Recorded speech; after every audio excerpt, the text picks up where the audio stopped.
Good morning students. सो बच्चों, आज मैं आप लोगों के लिए लेकर आई हूँ पोएम जो आपके साहित्य सागर का जो पद्य भाग है में मिलता है। पृष्ठ संख्या 89। ठीक है। सो इसके लेखक हैं सूर्यकांत त्रिपाठी निराला। इनका निक नेम निराला है। ठीक है। सो इनकी जीवनी मैं आप लोगों के सम्मुख पढ़ रही हूँ। आप स्वयं भी अपनी पुस्तकें निकालिए और मेरे साथ इनके जीवन परिचय को सुनिए और पढ़िए। सो पेज नंबर 89 आपके साहित्य सागर की पुस्तक।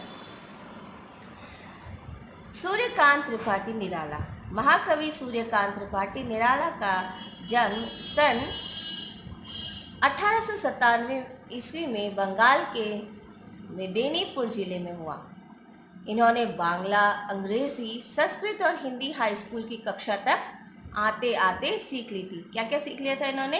बांग्ला भी सीख ली थी, अंग्रेजी भी सीख ली थी, हिंदी, ये सारी भाषाओं पर जब तक क्लास 10th में तब तक इन्होंने सीख ली थी। निराला जी का पारिवारिक जीवन कष्टमय रहा। सन 1916 में इन्होंने जूही की कली की रचना की। 1922 में राम कृष्ण मिशन के पत्र समन्वय का संपादन किया और 1923-24 में मतवाला का संपादन किया। 3 वर्ष बाद ये लखनऊ आ गए और गंगा पुस्तक माला का संपादन करने लगे। ये स्वभाव से विद्रोही तथा निर्भीक थे। ये बहुत स्पष्टवादी थे। निराला जी बहुमुखी प्रतिभा के धनी थे। परिमल, जूही की कली, गीतिका, अनामिका, राम की शक्ति पूजा, अपरा, तुलसीदास, कुकुरमुत्ता, अप्सरा, प्रभावती आदि इनकी प्रसिद्ध कृतियां में रचनाएं हैं बच्चों।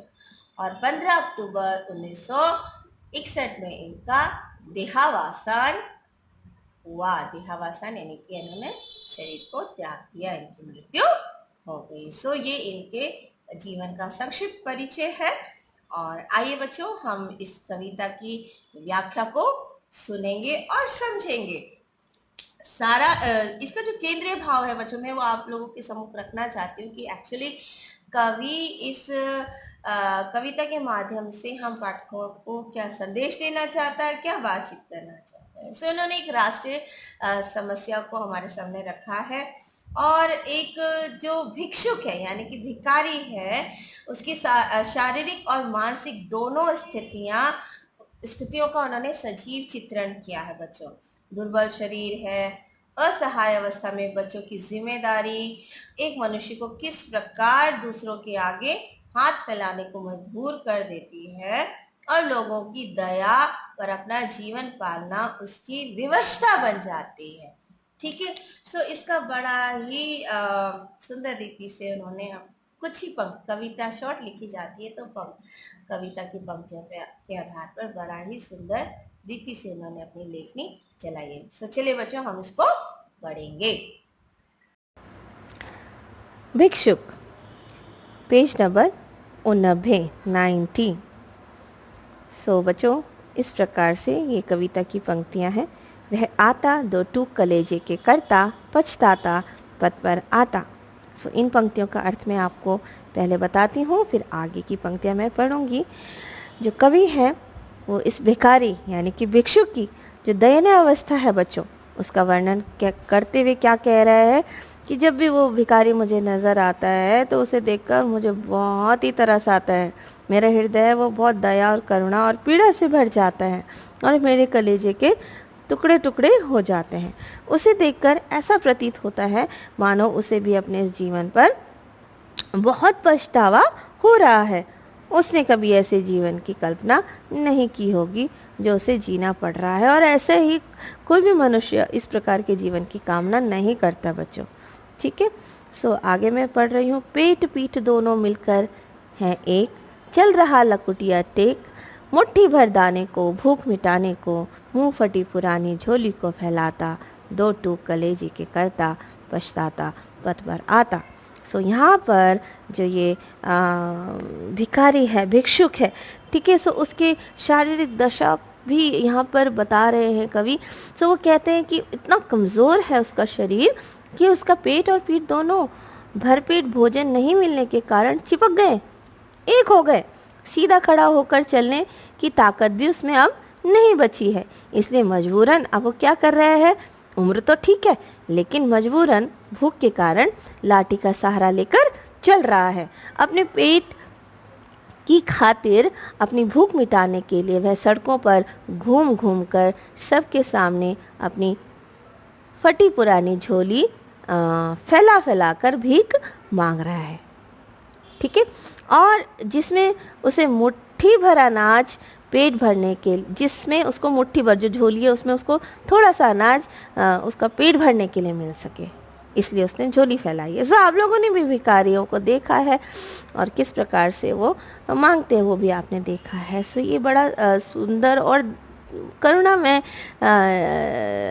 लेखनी के रूप में चित्रण लेखक ने किया है। सो आगे इसकी व्याख्या है कि जब जब जब उस भिक्षुक को सड़क पर भीख मांगते हुए देखते हैं ये कवि, उनका हृदय पीड़ा से भर जाता है और कवि बहुत दुखी होकर, भावुक होकर उसकी अवस्था देखकर उनके कलेजे के क्या होते हैं, टुकड़े टुकड़े होते हैं और ऐसा लगता है जैसे स्वयं भिक्षुक को भी अपने जीवन पर बहुत पछतावा होता होगा। किंतु पेट भरने की खातिर प्रायः उसे ये काम करना ही पड़ता है और वो पथ पर आता है और झोली फैलाए रहता है। ठीक है, नेक्स्ट पंक्तियाँ हम लोग देखेंगे बच्चों। साथ दो बच्चे भी हैं सदा हाथ फैलाए, बाएं से मलते हुए पेट को चलते और दाहिना दया दृष्टि पाने की ओर बढ़ाए। भूख से सूख होठ जब जाते, दाता भाग्य विधाता से क्या पाते, घूंट आंसुओं कर पीकर रह जाते। आगे भी मैं पढ़ रही हूँ बच्चों। चाट रहे जूठी पत्तल, वे कभी सड़क पर खड़े हुए और झपट लेने को उनसे कुत्ते भी हैं अड़े हुए। ठहरो, अहो मेरे हृदय में है अमृत, मैं सींच दूंगा। अभिमन्यु जैसे हो सकोगे तुम, तुम्हारे दुख को मैं अपने हृदय में खींच लूँगा। सो सूर्यकांत त्रिपाठी निराला जी द्वारा लिखी हुई है कविता है। सो बच्चों मैं यहाँ तक आप लोगों के सम्मुख इसका अर्थ पढ़ रही हूँ कि और झपट लेने को उनसे कुत्ते भी हैं अड़े हुए। सो क्या अर्थ है इन पंक्तियों का, मैं आपके सम्मुख रख रही हूँ कि उस भिक्षुक की अवस्था का वर्णन करते हुए कवि कहता है कि वो अकेला नहीं है। ठीक है, वो अकेला नहीं है। ठीक है, कौन है उसके साथ? उसके साथ दो बच्चे भी हैं। ठीक है, सो उसके साथ दो बच्चे हैं। वो बच्चे भी उस भिखारी की तरह ही हमेशा दूसरों के आगे हाथ फैलाए रहते हैं। वह भिखारी सदा अपने बाएं हाथ से पेट मलता हुआ चलता आता है और दाहिना हाथ लोगों से भीख मांगने के लिए उनके सामने फैलाए रखता है। सो दायां बायां हाथ आप लोग को पता होना चाहिए। अभी आप कक्षा 9 में हैं। ठीक है, सो मैंने आप लोग को एक ट्रिक भी बताए थे। आप अपने उल्टे हाथ पर बी लिख लीजिए और सीधे हाथ पर डी लिख से। सो फिर बी फॉर बायां यानी कि उल्टा और डी फॉर दायां यानी कि सीधा। ठीक है, सो इस प्रकार से चलते चलते जब वह थक जाता है, भूख सताने लगती है, प्यास से होंठ सूख जाते हैं, तो लाचार होकर कोई और सहारा ना पाकर तथा ईश्वर से भी निराश होकर वह अपने ही आंसुओं के घूंट पीकर रह जाता है। अर्थात अब इन्हें उस भाग्य बनाने वाले ईश्वर से भी दया की उम्मीद नहीं। इसलिए अपनी परिस्थितियों से समझौता करना उनकी मजबूरी बन जाती है। बच्चों, भूख से व्याकुल उस भिक्षुक और उन बच्चों को यदि कभी कहीं जूठी पत्तल से बचा हुआ कुछ खाना मिल जाता है, सड़क पर खड़े होकर जब वे उस खाने को खाते, तो दुर्भाग्य यह है कि उस समय वहाँ उस जूठे भोजन को झपट लेने के लिए कुछ कुत्ते भी तैयार खड़े होते हैं। देखिए कैसी स्थिति का वर्णन किया। अर्थात कवि कहना चाहता है कि कभी कभी हाथ आया हुआ बचा कुचा भोजन भी उनसे कौन छीन लेते हैं? वो कुत्ते छीन लेते हैं। ठीक है, और ये देखिए, मजबूरन उन्हें भूखे पेट रहना पड़ता है। क्लियर? सो आगे की और कुछ पंक्तियां हम देखेंगे बच्चों। ठहरो, अहो मेरे हृदय में है, अमृत में सींच दूंगा। अभिमन्यु जैसे हो सकोगे तुम, तुम्हारे दुख में अपने हृदय में खींच लूँगा। सो सूर्यकांत त्रिपाठी निराला, जो इस कविता के लेखक है, रचनाकार है, क्या कहते हैं? कहते हैं कि जो उसकी अवस्था है उसको देखकर कवि के हृदय में उनके प्रति बहुत करुणा भर जाती है। सो यहाँ पर अपने द्वारा और हम सभी पाठकों के लिए भी यही जो खास पंक्तियाँ हैं, कवि कहना चाहता है कि तुम तनिक जरा रुक जाओ, थोड़ा सा रुक जाओ, ठहरो बोलते हैं ना। तुम्हें देखकर मेरे हृदय में तुम्हारे लिए दया, करुणा और सहानुभूति जैसी भावनाएं उत्पन्न हो रही है। रुको, इतना मुझे तरस आ रहा है तुम्हें देखकर। सो मैं तुम्हारी मदद कर तुम्हें सक्षम व समर्थ बनाना चाहता हूँ, जिससे तुम अभिमन्यु के समान ताकतवर बन सको। मैं तुम्हारे समस्त दुख व पीड़ा को अपने अंदर लेना चाहता हूँ। ठीक है, सो हमारा कर्तव्य भी कुछ ऐसा होना चाहिए बच्चों, कि हम किस प्रकार से जो मानवता का गुण हमारे भीतर है, किसी निर्बल को, किसी बेचारे को किस प्रकार से सहायता दे। बहुत कुछ तो नहीं दे सकते, लेकिन थोड़ा सा तो दे सकते हैं। सो यहाँ पर कवि यही कह रहे हैं कि मैं तुम्हें समर्थ बनाना चाहता हूँ, है ना। मैं तुम्हारे जो दुख हैं, तुम्हारी पीड़ा अपने अंदर लेना चाहता हूँ। सो यहाँ पर अभिमन्यु की बात की है विशेष। तो अभिमन्यु कौन? अर्जुन के पुत्र, जिसने अकेले ही कौरव सेना द्वारा बनाए गए चक्रव्यूह में घुसकर उसे तोड़ने का प्रयास किया था, लेकिन धोखे से उसे मार डाला था। सो और विशेष बात यह है बच्चों कि निराला मानवीय स्वतंत्रता एवं समानता में विश्वास करते थे।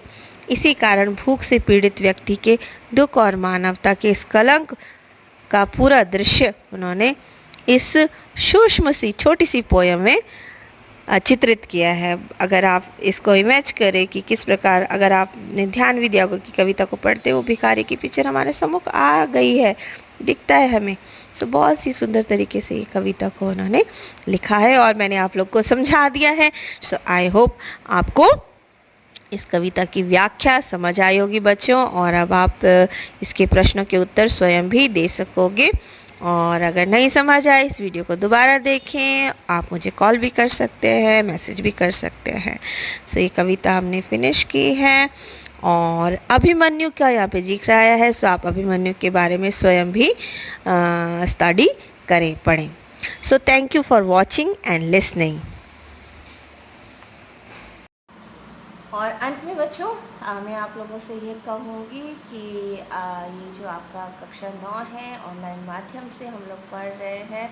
सो आप किसी भी रीति से अपने गति को, पढ़ने की गति को ना रोकें। अपना कक्षा कार्य, अपना गृह कार्य और अपना जूम क्लास, अपने टेस्ट, जो भी आपको वर्क मिल रहा है उसे पूरी लगन के साथ करें, मेहनत के साथ करें। ठीक है, सो मैं यही आशा रखते हुए ये वीडियो एंड करती हूँ कि आप लोग समय से अपना कार्य भेजेंगे और खूब मेहनत से पढ़ेंगे और अच्छे मार्क्स लाएंगे। So all the best for next quarter.